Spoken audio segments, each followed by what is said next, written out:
16 रुग्ण म्हणण्यापेक्षा ज्या रुग्णांनी रोगावर मात केली आहे, आपण त्यांना आता रुग्ण म्हणता येणार नाही.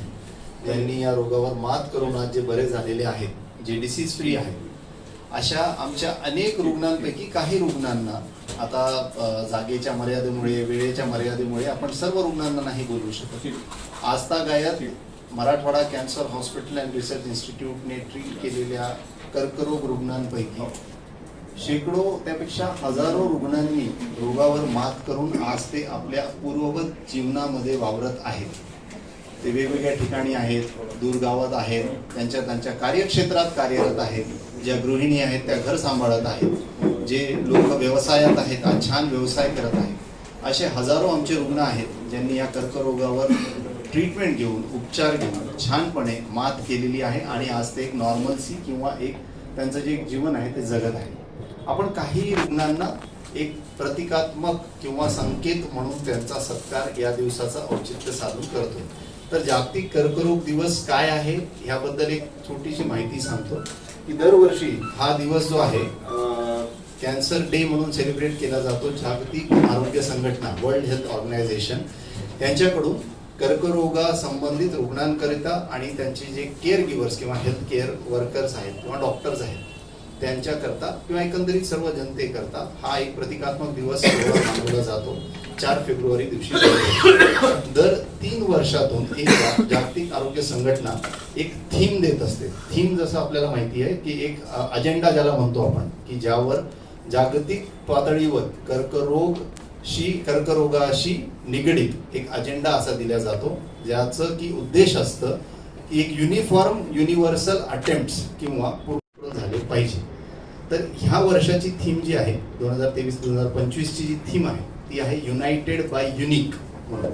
युनायटेड बाय युनिक याचा अर्थ काय की आपण युनायटेड आहोत कॅन्सर केअर मध्ये. जागतिक पातळीवर विविध स्तरांमध्ये, विविध हॉस्पिटल्समध्ये, जसे छोटे हॉस्पिटल, मोठे हॉस्पिटल, सिटीज किंवा वेस्टर्न कंट्रीज, वेगवेगळ्या सुविधांमध्ये जरी तफावत असली तरी आपण सगळे युनायटेड आहोत बाय युनिक. युनिक म्हणजे प्रत्येक पेशंटला त्याची स्टोरी किंवा प्रत्येक पेशंटची केस एक युनिक केस पकडून पेशंट सेंटर्ड किंवा इंडिव्हिज्युअल ट्रीटमेंटला फोकस करून अजेंडा तयार करणे. आज इथे बसलेले सगळे जे आमचे पेशंट्स आहेत किंवा रुग्ण आहेत, तुम्ही त्यांचेही मनोगत ऐका.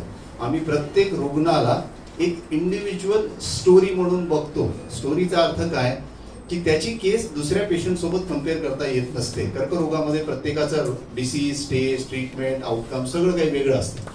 United by unique is our efforts किंवा आमचे सगळे प्रयत्न युनायटेड पाहिजे जागतिक स्तरावर, पण युनिक पाहिजे. प्रत्येक पेशंटच्या गरजेनुसार त्याला ट्रीटमेंट भेटली पाहिजे. ही थीम आहे या वर्षाची, युनायटेड बाय युनिक. आम्ही तेच करतो, त्यालाच प्रिसिजन मेडिसिन म्हणतात, पेशंट सेंटर्ड मेडिसिन म्हणतात. आमच्याकरता प्रत्येक रुग्ण तितकाच महत्वाचा आहे. त्याच्या मागच्या भावना, त्याच्या जीवनाची जी घडामोड आहे, रोगामुळे झालेली त्याची जी एक मानसिक खच्चीकरण असतं, त्याला सांभाळून घेऊन त्याच्या परिस्थितीशी निगडीत त्याची सामाजिक परिस्थिती, फायनान्शियल किंवा त्याची जी आर्थिक परिस्थिती आणि त्याची मानसिक परिस्थिती, सगळ्या गोष्टींना सांभाळत घेऊन आम्हाला ट्रीटमेंट त्यांना योग्य ती द्यावी लागते. ते बेसिक आहे या वर्षीच्या जागतिक कर्करोग दिनाच्या थीम बद्दल. Marathwada cancer hospital and research institute गेल्या 3 वर्षापासून मराठवाडा व संलग्नित सर्व भागांमध्ये, फक्त मराठवाडा नाही, आमचे रुग्ण आता विदर्भातून, विदर्भाच्या काही भागातून, पश्चिम महाराष्ट्राच्या काही भागातून, बऱ्याच लांब म्हणजे कानाकोपऱ्यापासून ट्रीटमेंट घेण्याकरता येत आहेत. आणि आम्ही आपल्या सर्वांच्या आशीर्वादाने आणि शुभेच्छांनी आजपर्यंत सॅटिस्फॅक्टरी किंवा समाधानकारक रुग्णसेवा देत आलेलो आहोत. आम्ही दिवसेंदिवस प्रयत्न करत आहोत की नवीन नवीन सुविधा मराठवाडा कॅन्सर हॉस्पिटल रिसर्च इन्स्टिट्यूटमध्ये आम्ही इन्स्टॉल कराव्यात किंवा त्यात आत्मसात कराव्यात.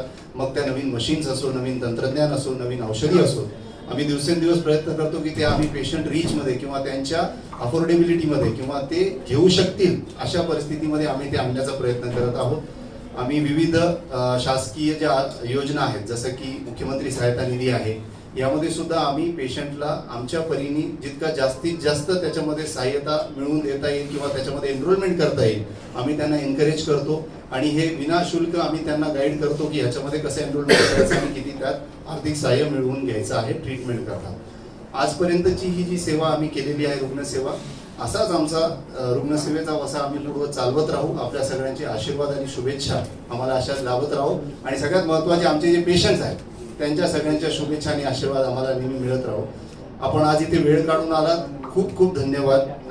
मित्रसंबंध असतील, तुमच्या ओळखीचे असतील, सगळ्यांना एनकरेज करा की तुम्ही एकटे नाहीयेत. या लढ्यामध्ये आपण सगळे सोबत आहोत आणि ह्यातून आपण एकदम छानरित्या बाहेर पडू शकतो. याचे हजारो उदाहरणं आपल्या समोर आज आहेत. धन्यवाद.